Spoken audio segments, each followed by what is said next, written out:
오늘 말씀 가지고 예수의 피를 힘입어라는 제목으로 말씀을 나누기 원합니다. 우리가 계속해서 바이블 타임으로 말씀을 나누고 있습니다. 그러니까 매일매일 읽으시는 바이블 타임, 한 주간 동안의 말씀을 가지고 제가 묵상하면서 그 주간에 무슨 말씀을 나눠야 되겠다 하는 것을 제가 설교를 하고 있는데요. 지금 우리가 예레미야 말씀과 이제 히브리서 말씀을 계속 읽고 있었습니다. 제가 예레미야 말씀 가지고 세 번, 네 번 설교하는 바람에 히브리서가 그냥 지나가 버렸는데, 이 히브리서도 참 너무나 귀한 말씀이에요. 사실 이 히브리서가 누가 썼는지 알 수 없는 서신입니다. 편지긴 편지인데 누가 썼는지를 몰라요. 그래서 예전에는 이 히브리서를 바울이 썼다라고 주장하는 신학자들이 있었습니다. 그런데 이제 성서문화학이 발달된 후에는 이 서신서의 문체가 바울 서신의 문체하고 전혀 다르다는 게 판명이 됐어요. 그래서 적어도 바울이 쓴 것은 아니다는 것이 밝혀졌습니다. 아무튼 누가 썼는지는 확실하지 않아요. 왜냐하면 저자가 없기 때문에 누가 썼는지는 정확하진 않지만 누구에게 썼는지는 정확합니다. 이 편지는요, 헬라어 사본의 표제 제목이 뭐냐면 히브리인들에게라는 제목이 있어요. 즉 히브리 사람들에게 쓴 편지라는 거예요. 그래서 히브리서입니다. 누가 썼는지는 몰라도 누구에게 썼는지는 정확하게 알아요. 히브리 사람들에게 쓴 편지입니다. 이 서신의 그래서 목적은 뭐냐? 유대교 전통, 그 히브리인들이 가지고 있는 전통을 가지고, 즉 제사라든지 구약의 율법이라든지 이런 유대교 전통들을 따르고 있는 히브리인들에게 예수님이 그리스도다, 예수님의 십자가가 정말 참된 제사다라고 하는 그 의미를 전달하는 것이 바로 이 히브리서의 주요 목적입니다. 그래서 쭉 히브리서 말씀을 읽으시면 아시겠지만 계속해서 무슨 단어들이 등장하면 구약의 제사의 언어들이 많이 등장해요. 대제사장, 안식, 율법 이런 식으로 구약에서 등장하는 그 모든 예언의 완성이 바로 예수님이다는 것을 말씀하고 있다는 겁니다. 특히 4장이나 5장 중이면 예수님이 바로 대제사장이시다는 거예요. 그러니까 모든 이스라엘 백성의 모든 죄를 담당하는 대제사장이 바로 예수님이다 라고 그 예수님에 대한 그 직위를 설명하고 있고요. 안식일에 대한 논쟁에 대해서는 새로운 안식의 율법이 바로 이것입니다 라고 설명하는 것이 바로 7장에 등장합니다.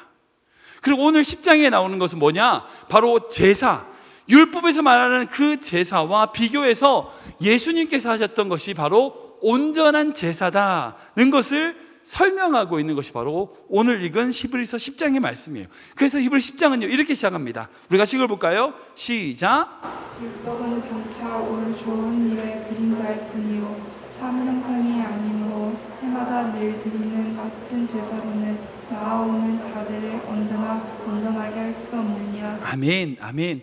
제사로는 나오는 모든 자들이 어떻게 한다고요? 온전하게 할 수 없다. 즉 구약에서 주어진 그 율법으로 말미암은 제사는 인간을 온전하게 못한다는 거예요.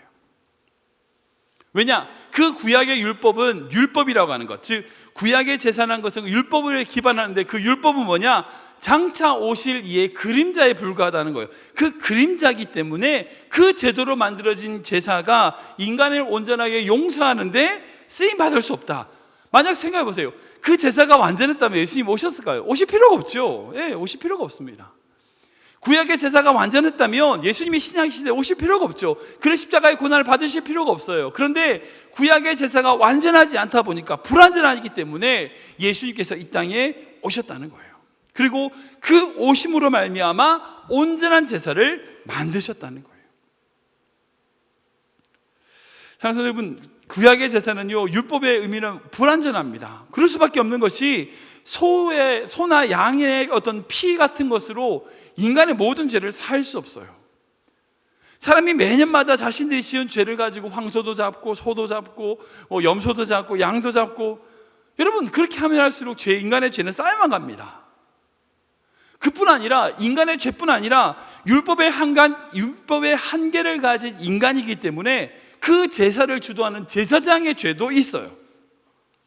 그래서 그 제사장의 죄를 사하기 위해서 그 제사장의 죄를 속죄하는 그 제사도 드려요. 그리고 거기서 예배드리는 제사를 드리는 성소 또한 완전하지 않기 때문에 그 성소도 정결케 하는 제사도 드려요. 그러니까 수도 없는 제사들이 쌓여 있는 거예요. 생각해 보세요. 그 동물의 피로 인간의 죄를 정결케 한다. 이게 말이 사실 얼마나 비참한 게 있어요. 아, 단순히 동물로 제사 드리는구나, 지냈구나, 뭐 그러실 수 있어요. 근데 자기의 죄를 속하는 그 사람들이 올 때마다 그 동물을 잡아가지고 제사를 지낸다. 이게 쉬울까요? 제가 예전에 한국의 청년들하고 이제 청년사역을 제가 오래 했으니까 청년들하고 인도에 단기 선교를 다녀왔던 적이 있어요. 그게 2009년도인가 2008년도였어요. 그때 어디로 갔냐면 테레사 수녀가 봉사를 했던 콜카타라고 하는 전 세계에서 제일 못 산다고 하는 도시였어요. 아무튼 제일 더러운 도시예요. 그곳에 가서 방문해서 선교를 했던 적이 있는데 마침 기회가 있어가지고 그 콜카타의 힌두교 사원을 우리가 방문했던 적이 있습니다. 그냥 어떻게 제사를 드리는지, 어떻게 예배를 드리는지 구경하기 위해서 이제 방문을 했던데 그곳에 가서 제가 깜짝 놀랐어요. 그 제사, 그 신전은 어떤 신전이냐면 닭의 피를 좋아하는 신이래요. 원래 하여튼 힌두교는 신들이 워낙 많아가지고 하여튼 그 신은 닭의 피를 너무 좋아해요. 그래서 자기의 소원이라든지 자기가 좋아하는 것을 이루기 위해서 닭의 피를 바쳐요. 근데 그냥 피를 바치는 게 아니라 닭의 심장이 뛰고 있을 때 거기서 뿜어 나오는 피를 바치는 거예요. 그러니까 어떻게 하느냐면 입구에 가면 닭을 잡아줘요. 닭을 돈을 내면 닭을 주는데 닭을 잡아가지고 모가지를 딱 자르면 그거를 쥐고 들어가요. 그럼 심장이 뛰니까 이 목에서 피가 푹 나올 거잖아요. 그걸 가지고 이제 여기저기 뿌리는 거예요. 그때 마침 갔는데 어떤 젊은 여자분이 좀 정장 무슨 그 힌두교 그런 옷이 아니라 그 마치 뭐 뉴욕의 뉴요커들이 입는 그런 예쁜 정장을 입고 닭을 잡고 피를 뿌리고 있더라고. 좀 충격이었어요. 아무튼 천지의 그 피 냄새가 피 비린내가 진동을 하는 거예요. 머리가 아플 정도로 그 신전이 있는 근처만 가도 저기서 피 냄새가 장난이 아니에요. 수많은 사람들이 자기 소원 가지고 그 닭피를 뿌려대니 모든 벽들은 피로 범벅이 되어 있고요, 냄새 나고요, 피 비린내 나고요. 여러분들 한번 상상해 보십시오. 우리가 생각할 때 예루살렘 성전이라고 하면 막 거룩하고 막 뭐 그럴 것 같죠? 지금 제가 방금 말씀드렸던 그 힌두교 사원하고 비슷했을 겁니다. 예루살렘 성전 근처 가면요 피 비린내가 진동했을 거예요. 왜? 이스라엘 백성이 한두 명이야 말이지. 죄 지은 놈이 한두 명이 아니죠. 수많은 사람들이 죄를 짓고 자기 죄를 사하기 위해서 짐승 하나씩 데리고 오는 거예요. 돈 많은 사람은 황소, 돈 없는 사람은 비둘기 하나. 모두가 다 자기 죄를 가지고 그거를 가지고 가면, 그러면 그걸 가지고 목을 따가지고 계속 피를 쏟아내고 그거 가지고 불태워서 제사 지내는, 여러분 생각해 보십시오. 그게 거룩한 예루살렘 성전이라고 하지만 그 거룩한 예루살렘 성전이란 게, 그 거룩이란 게 얼마나 피 비린내나는 거룩일까요? 자신의 반복적인 죄를 지으면서도 에이, 이러고 닭 한 마리 잡지 뭐 그런 마음이 있을 수 있잖아요. 닭을 바치고 내가 언제까지 이러고 있어야 되냐 이럴 수 있잖아요. 제사를 지내는 제사장들도요 매일매일 동물을 죽여가면서 거의 백정이잖아요. 도살장에 있는 그처럼 매일매일 동물의 피를 죽여가면서 이 일을 내가 언제까지 반복해야 되나, 여러분 이런 생각하지 않았을까요?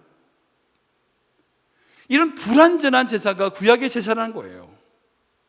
그런데 정말 감사한 것은 이 땅에 예수님께서 오셔서 이 불완전한 구약의 제사를 완전한 영원한 제사로 온전케 하셨다는 거예요. 그것이 바로 히브리서 10장에서 우리에게 가르쳐 주실 말씀이거든요. 우리 12절과 14절 말씀 가시겠습니다. 시작. 오직 그리스도는 죄를 위하여 한 영원한 제사를 드리시고 하느님 우편에 앉으사 그 후에 자기 원수들을 자기 발등상이 되게 하실 때까지 기다리시나니 그가 거룩하게 된 자들을 한 번의 제사로 영원히 온전하게 하셨느니라. 아멘, 아멘. 죄를 속량하시는 그 놀라운 제사를 드렸는데 그 제사가 무슨 제사냐? 그가 거룩하게 한 자들을 한 번의 제사로, 그 십자가의 완전한 제사로 말미암아 영원히 온전하게 하시는 영원한 제사를 우리에게 드렸다는 거예요. 불완전할 때 그의 구약의 모든 제사를 그의 육체로 말미암는 온전한 제사를 완성시키셨다는 거예요. 여러분 이게 우리에게 복음이 됩니다. 예수님께서 만약 이 땅에 내려오셔서 그 십자가에 말미암아 그 모든 것을 내어주지 않으셨다면요 지금도 우리는 닭 한 마리씩 잡아야 되는 거예요. 매일매일 닭 잡아야 되는 거예요. 매일 소를 잡아야 되고요, 돈 있는 사람들은 매일매일 그 동물 사는데 돈을 다 써야 될 거예요. 그런 불완전한 제사를 온전한 제사로 만드셨던 그 모든 것은 예수님의 그 십자가로 말미암아, 이 십자가에서 찢기심으로 말미암아 우리에게 새로운 길이 되셨다는 거예요. 우리가 아까 처음에 예배 때 불렀던 그 찬양 있잖아요. 예수로 인해 내 삶 주의 성소가 되네. 십자가에서 찢기심으로 새롭고 산 길 되셨네. 여러분, 이 찬양의 고백, 마침 제가 이걸 정말 예배 설교 때 하려고 했는데 우리 영자님이 하신 거예요. 뭐가 딱 맞는 것 같습니다. 아무튼 여러분, 이 찬양의 고백이 바로 우리의 고백이 되는 거예요. 내가 죽어야 될, 내가 가서 내 죄 때문에 동물이 죽여야 될 그 모든 불완전한 제사로 말미암아 고뇌하고 힘들어하고 어려워하던 이 모든 인류를 위하여 예수 그리스도께서 십자가에 찢기심으로 새롭고 산 길을 여셨다는 거예요. 여러분, 이것이 놀라운 축복입니다. 이것은요, 우리로 말미암아 우리의 삶이 성소가 되게 하시고, 그리고 우리로 말미암아 새롭고 산 길을 걸어가게 하신, 여러분, 이것이 바로 기독교의 믿음이고 기독교의 신앙이라는 거예요. 그래서 너무나 중요한 말씀이 바로 19절과 20절 말씀이거든요. 같이 읽겠습니다. 시작. 그러므로 형제들아, 우리가 예수의 피를 힘입어 성소에 들어갈 담력을 얻었나니 그 길은 우리를 위하여 휘장 가운데로 열어놓으신 새로운 살 길이요 휘장은 곧 그의 육체니라. 아멘. 예수님께서 십자가에 못 박혀 죽으실 때에 성전에 있던 휘장이 위에서부터 찢어졌습니다. 여러분들, 성소는 여러분들 기본적으로 아시는지 모르겠지만 성전은 크게 두 개로 돼 있어요. 즉 성전이라고 불려지는 그 공간 안에는 성소라는 곳과 지성소라는 곳으로 두 개의 구분이 됩니다. 성소와 지성소는요, 중간에 커튼이 있었는데, 휘장이 있었는데, 그 휘장은 아무도 들어갈 수 없는 곳이었어요. 대제사장도 거기는 못 들어가요. 왜 못 들어가냐면 그 지성소에는요, 하나님이 두라고 하신 언약궤가 들어있는, 하나님이 거하시는 곳이다라고 부르는 제일 거룩한 장소이기 때문이에요. 그래서 그곳은 아무도 들어갈 수 없어요. 그런데 예수님께서 십자가에 못 박혀 죽으실 때에 그 지성소와 성소의 사이에 있었던 그 휘장, 커튼이 아래서부터 찢어진 게 아니고요, 위에서부터 찢어져서 새롭게 열려버렸어요. 그러니까 더 이상 성소와 지성소의 구분이 없어요. 이 말씀이 뭐냐면, 우리에게 향하신 하나님의 계획이 내가 너와 떨어진 곳에 있는 것이 아니라 예수 그리스도의 십자가의 보혈로 그 영원한 제사로 말미암아 내가 너와 함께 하겠다는 약속을 실제적으로 보여주신 사건이라는 거예요. 즉 그렇게 열어놓으신 새로운 길, 새로운 제사의 완전한 길을 우리에게 보여주셨다는 거예요. 근데 여기서 중요한 것은 예수 그리스도의 피를 힘입어 성소에 들어간다는 거예요. 참 중요합니다. 이것이 어찌 보면 우리의 신앙의 핵심입니다. 성소라는 것이 결국 아까 말씀드린 것처럼 하나님이 임재하신 장소잖아요. 그 휘장이 찢어짐으로 말미암아 하나님이 거룩하시는 그 거룩한 지성소로 우리가 들어간다는 거예요. 지금까지 불가능했어요. 구약의 율법으로 절대 불가능했어요. 들어갈 수가 없습니다. 왜요? 죄 때문에. 구약에서 드리는 그 짐승을 잡아 뿌리는 그 불완전한 제사로는 온전한 자신의 죄를 씻을 수 없기에 그 거룩한 지성소로 들어갈 수가 없는 거예요. 그런데 예수 그리스도의 십자가로 말미암아 그 거룩한 지성소로 우리가 들어갈 수 있게 된 거예요. 누구 때문에요? 예수 그리스도 때문에. 예수의 피를 힘입어 우리가 들어간다는 거예요. 그러기에 신앙생활은 다른 거 아닙니다. 우리가 회개하고 찬양하고 예배하고 봉사하고 헌금하고, 여러분 신앙생활에 여러 가지 액션들이 있죠. 여러분, 이 액션이 우리의 신앙생활이 아니에요. 내가 무엇을 하든지, 내가 어떻게 하든지, 왜 하느냐, 어떻게 하느냐는 거예요. 예수의 피를 힘입어 하면 신앙생활이에요. 그런데 예수의 피를 힘입지 않고 하는 모든 것은요, 신앙생활이 아니에요. 신앙생활의 전부는 우리가 예수의 피를 힘입느냐 아니면 그렇지 않느냐의 싸움이에요. 많은 성도들이 신앙생활하면서 자기 힘으로 하려고 그래요. 자기의 유익을 위해서 하려고 그래요. 아니요, 예수의 피를 힘입어 행할 때에 그 행동과 그 신앙의 모든 삶에 가치가 있는 겁니다. 저는 우리 귀한 성도님들이 날마다 예수님께 나아가는 신앙생활, 즉 예수님의 피를 힘입어 담대히 주의 성소로 나아가는 귀한 신앙생활 하시는 성도님 되시기를 주님으로 축원합니다. 아멘, 아멘. 그 이후에 예수의 피를 힘입어 성소로 나아간다는 그 선언 이후에 이렇게 예수의 피를 입은 신앙생활이라는 게 무엇인지에 대하여 이 히브리서는 세 가지를 권면하는 것을 볼 수 있어요. 22절 말씀 보면요, 참 마음과 온전한 믿음으로 하나님께 나아가자. 그리고 23절에는 우리가 믿는 도리의 소망을 움직이지 말고 굳게 잡자. 그리고 24절에는 서로 돌아봐서 사랑과 선행을 격려하자. 이렇게 세 가지를 얘기하고 있어요. 근데 재밌는 것, 이 세 가지의 권면의 단어들을 한번 살펴보면요, 뭔지 아세요? 믿음, 소망, 사랑이에요. 즉 예수의 피를 힘입어 살아가는 삶이란 것이 무엇인가 좀 띄워주시겠어요?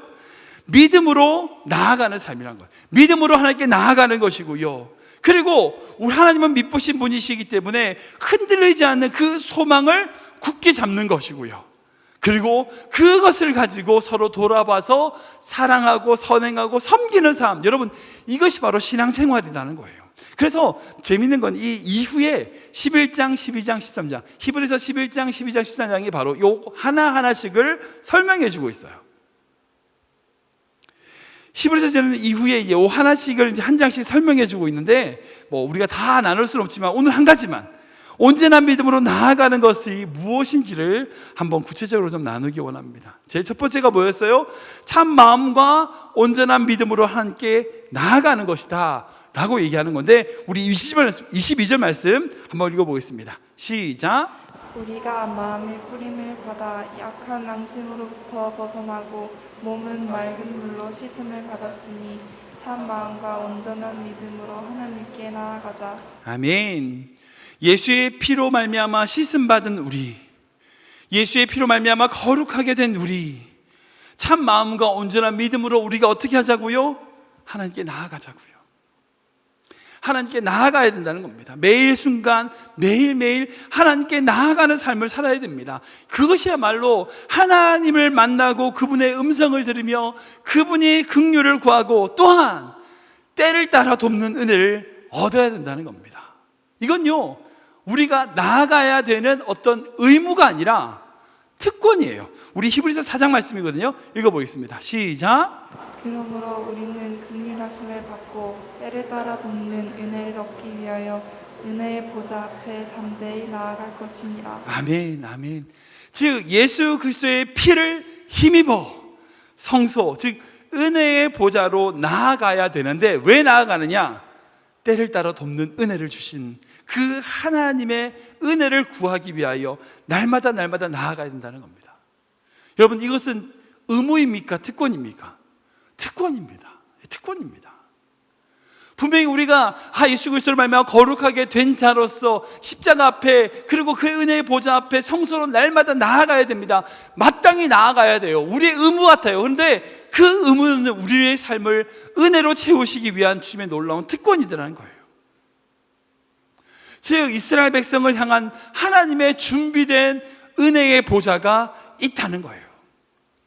하나님께서 때를 따라 도와주시는 은혜의 보좌를 약속하신다는 거예요. 그러니까 약속되어 있는 그 은혜의 보좌를 향하여 우리가 담대히, 정말 담대히 나아갈 수 있어야 된다는 거예요. 근데 생각해 보면 이 은혜의 보좌에 나아간다는 것은 어떻게 보면 어떤 의미에서 우리의 어떤 수고와 고통을 감내한다라고 표현할 수 있습니다. 분명히 우리에게 특권이지만 그 특권을 누리기 위해서는 우리의 어떤 수고가 있어야 된다는 거예요. 이것에 참 좋은 예가 뭐냐면 출애굽기 33장에 나오는 금송아지 우상 사건이에요. 이 사건의 배경을 잠깐 설명드리면, 이스라엘 백성이 하나님이 불러주셔서 애굽 땅을 나오게 되죠. 그리고 하나님 땅으로 들어가기 위하여 모세가 하나님의 이거 율법책을 받기 위하여 그 산에, 시내산에 올라간 그때에 이스라엘 백성이 제일 처음 하나님 앞에서 큰 죄를 짓습니다. 그게 무슨 죄인지 아시죠? 금송아지 사건이에요. 금송아지. 이스라엘 백성이 애굽에서 받아왔던 그 금들을 가지고 송아지 우상을 만들어 가지고 딱 만들어 놓은 다음에 이 송아지가 우리를 애굽 땅에서 인도해 준 신이다 라고 해서 거기서 앞에서 춤추고 우상을 숭배했던 사건이 바로 금송아지 사건입니다. 그때 모세가 다시 시내산에 내려와서 그 난리치고 있는 이스라엘 백성을 보면서 화를 내가지고 그 우상을 부시고, 성경 말씀 보면 그 금을 다 갈아가지고 사람들을 먹여요. 금을 그때부터 먹었던 것 같아요. 아무튼 그 송아지를 다 갈아가지고 백성들 다 먹여요. 너희 죄라고. 아무튼 그 송아지를 다 부시고 난 다음에 그 다음에 취했던 행동들이 바로 좀 특이한 행동입니다. 그게 뭐냐면 33장 이전에는 그 성전이라고 하는 하나님을 모시는 그 곳이 어디에 있었냐면 이스라엘의 진 가운데, 제일 가운데에 있었어요. 제일 가까운 곳에 그 성막을 세우고 하나님을 경험하도록 그렇게 구조를 짠 거죠. 완벽한 구조입니다. 그러니까 이스라엘의 진의 제일 가운데에 하나님의 성막을 뒀어요. 그런데 그런 구조에 있을 때에도 불구하고 이스라엘이 금송아지를 숭배를 하자, 그럼 어떻게 했느냐? 그게 30장 7절 말씀이거든요. 같이 읽어보겠습니다. 시작. 모세가 항상 잔막을 취하여 진 밖에 쳐서 진과 멀리 떠나게 하고 회막이라 이름하니 여호와를 앙모하는 자는 다 진 바깥 회막으로 나아가며. 아멘. 설명드리자면 그거예요. 이스라엘 백성의 진의 제일 가운데 있던 이 장막을 빼서 어디다 뒀다고요? 이스라엘 진 밖에다 둬버렸어요.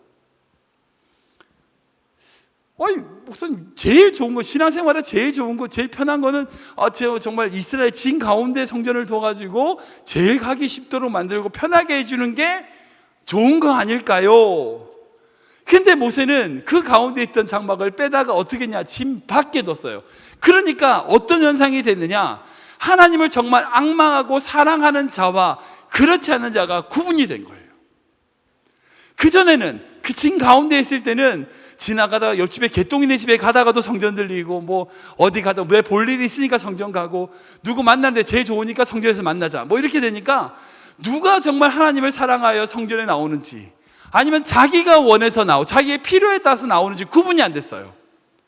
근데 진 밖에 빼가지고 성전을 멀리 띄워놓자 정말 하나님을 사랑하는 자와 그렇지 않은 자가 구분이 된 거예요.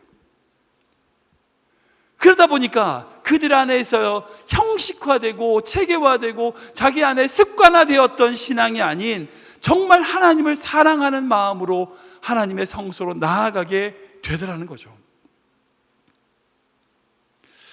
그런 의미에서 하나님께서 우리에게 이 코로나19를 통해서 주시는 말씀이 있는 것 같아요.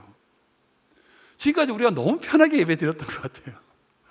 마치 지금 이 코로나19가 이 장막을 모세가 진 밖에 세우는 것처럼 마치 우리 교회를 뚝 떨어뜨려 놓으신 것 같아요. 가고 싶어도 가지 못하고 예배를 드리고 싶으나 드리지 못하는 그런 마음들을 우리가 정말 예배를 사모하고 있었구나 아니구나를 깨닫게 하시는 것 같아요. 이 코로나19 때문에 어떤 분은요, 저희 예배가 정말 귀한 줄 제가 이제 알았어요 라고 얘기한 사람이 있는가 하면, 어떤 사람은 너무 편하다고 얘기하시는 분들도 있어요. 여러분 어떠십니까?